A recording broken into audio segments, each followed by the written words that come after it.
La mañanera de Ángel correspondiente al martes de la semana en curso, segundo día laboralmente hablando. Voy a comentar con usted algo que posiblemente a algunos no guste. De entrada les ofrezco una disculpa. Mire usted, en la administración o en el management, como suelen decir algunos, hay una práctica que es perniciosa y mina los fundamentos de esa empresa. Esto se llama el micromanagement. Esta es una práctica que los directores generales tienen de fijarse en los detalles pequeños. Voy a dar un ejemplo, quizás sea muy burdo, pero espero que aclare mi punto.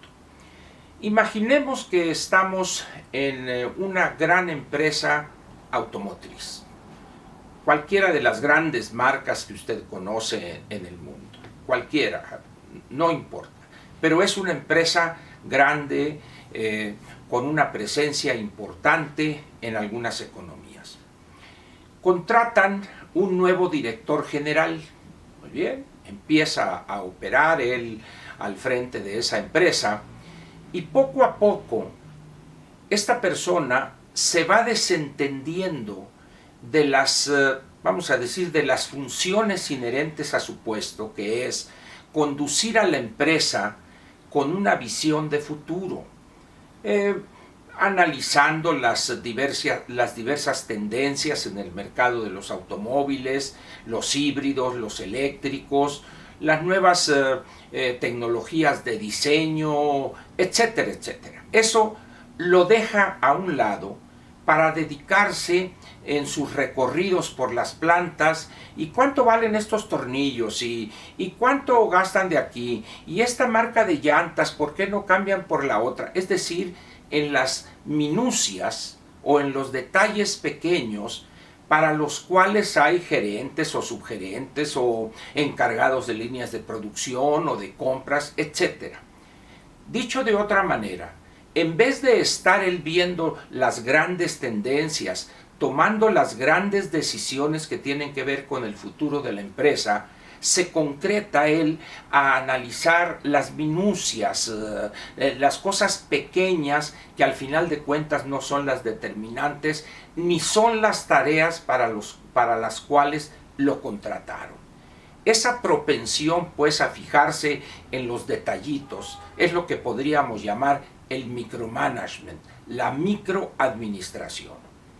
Una persona como esas al frente de cualquier gran empresa o pequeña o mediana empresa le hace mucho daño y no tarda en que los accionistas o los miembros del consejo de administración decidan despedir a este director general que contrataron, reconocer su error y contratar a uno que realmente tenga una visión integral del negocio donde esa empresa se desenvuelve. Usted se preguntará, bueno, ¿qué tiene que ver con México? Mucho. El presidente actual, López, es el clásico ejemplo de quien privilegia el micromanagement en detrimento de las tareas para las cuales fue elegido. Evidentemente, un país no es una empresa y el presidente de la República no es el gerente general o el director general, pero en términos de administración de los recursos y de conducir a esa nave en el futuro que no se ve fácil, hay mucha similitud.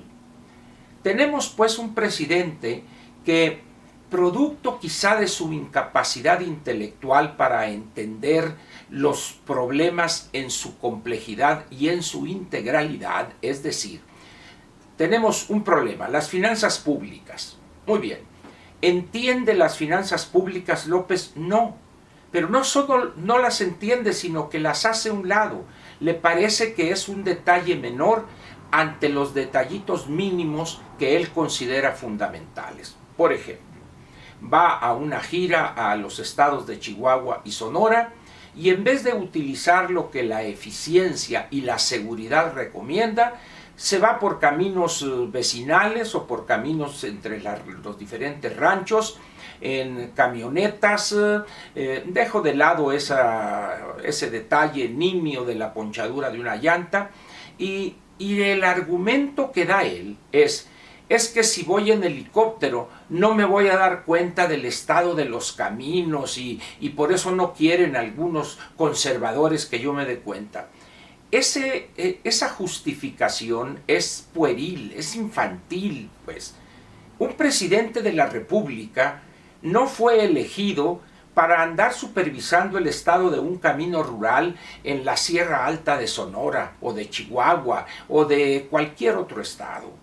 Tampoco fue elegido para vigilar que si aquí está en el camino de mano de obra unos habitantes de un poblado, lo están haciendo bien y mezclan bien la arena con la cal, etc. Para eso no requerimos un presidente de la República. Pero alguien dirá, bueno, Ángel, pero ¿qué de malo tiene que el presidente le preste atención a eso? Tiene mucho, mucho mal. ¿Por qué? Cuando un presidente, en este caso López, para un país como México, en el aquí y el ahora, es fundamental que quien dirige los destinos nacionales tenga una visión integral no solo de México, sino del papel que está jugando en el mundo. También entender, a cabalidad de ser posible, cuáles son las grandes tendencias que están moviendo la economía y la política en el mundo. ¿Para qué? Para tomar decisiones correctas, para insertar a México de la mejor manera en ese mundo conflictivo, inestable, con grandes dosis de incertidumbre económica y política.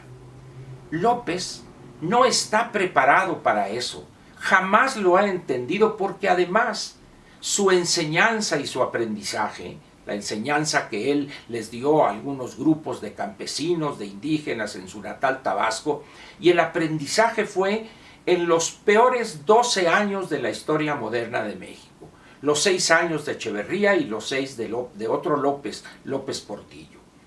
Y no le ha preocupado por entender algo más o por buscar aprender algo más. Para él fue suficiente aquella enseñanza, aquel aprendizaje, y quiere hoy repetirlo. En aquellos años, quizá fuera válido ese bagaje intelectual para enfrentar los problemas de la administración pública. México era un país que mantenía el modelo de economía cerrada, aislado de los grandes movimientos transformadores del mundo. Había un gobierno autoritario de partido prácticamente único, y en ese ambiente económico y político es en el cual se forma ideológica y políticamente López. Damos un salto de 30 y tantos, 40 años después, estamos en el año 2020, y en estas condiciones López llega al gobierno, llega a la presidencia de la República, sin entender lo que transformó al mundo en esos 3-4 decenios. Y en vez de buscar la mejor asesoría, junta a un grupo de individuos igual o peor que él en lo que se refiere a visión de futuro. Algunos incluso quieren reproducir o replicar el Pemex de los años 30 o 40. Rocío Nale, Octavio Romero, etc. Y por allá alguien más desde CONACYT quiere revivir, dice ella, la ciencia prehispánica y la sabiduría indígena, etc.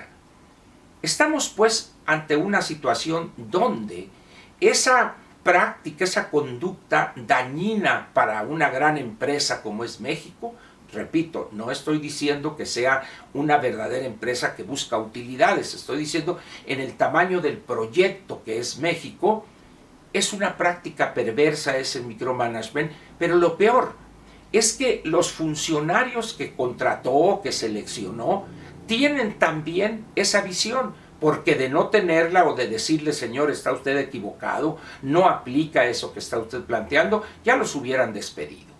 Ya sea por abyección y servilismo, por cobardía, por falta de dignidad profesional y personal, esas personas se pliegan a esos planteamientos microadministrativos o microgerenciales de López. Hoy lo puede ver usted en cada gira que hace.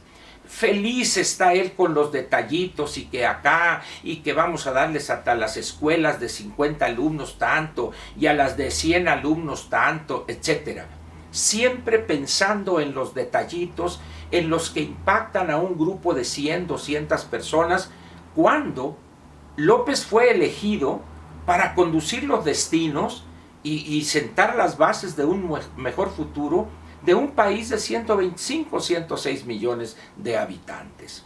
Ahí encuéntrase pues esa contradicción entre la visión que tiene López de lo que es administrar la cosa pública y la realidad que le está diciendo aquí hay problemas amplios, graves, el problema de los medicamentos, el problema de atender padecimientos de los niños con cáncer, etcétera. Pero él ve que si la medicina falta aquí, pero ya vamos a dar los números telefónicos y los nombres de quien esté encargado de esto. Imagínese usted una madre que tiene un niño que tiene 3, 4 semanas que no le aplican este o aquel medicamento y llamándole a una persona que seguramente 1000 le llamaron anteriormente. Es decir, es absurda esa forma de administrar la cosa pública. ¿Para qué puso a un secretario de salud? ¿Para qué puso a los subsecretarios que tienen tareas y funciones específicas que la ley de administración pública les asigna? López, pues, deja de lado todo eso para dedicarse a lo nimio, a los detallitos, porque cree que eso va a caerle bien al pueblo y van a decir qué sencillo es el presidente. Mira, se le ponchó una llanta y ahí se paró él a ayudarles a bajarla al jack, a subir la camioneta para cambiar la llanta. No, esa es una engañifa perversa, es demagogia barata. Un presidente de la República debe de ser alguien que siente las bases para insertar a México en la globalidad de una manera mejor, más eficiente y también para sentar las bases de un mejor futuro, no para andar viendo esas cosas nimias. Para eso están los subdirectores, los jefes de departamento, etcétera, pero no el presidente de la República. Y mucho de lo que nos está pasando hoy se explica por esa renuencia de López a ver los problemas en su conjunto, por la simple y sencilla razón de que no le da la chompeta para poder analizarlos en su integralidad. Es un hombre de pedacitos. ¿Por qué? Porque las pocas neuronas que tiene, eso es lo único que le permite. Y eso le va a causar un daño mayor del que ya ha causado a este país y a su economía y también, por supuesto, al futuro de todos los mexicanos. Muchas gracias. Lo espero mañana miércoles aquí en otra Mañanera de Ángel. Gracias.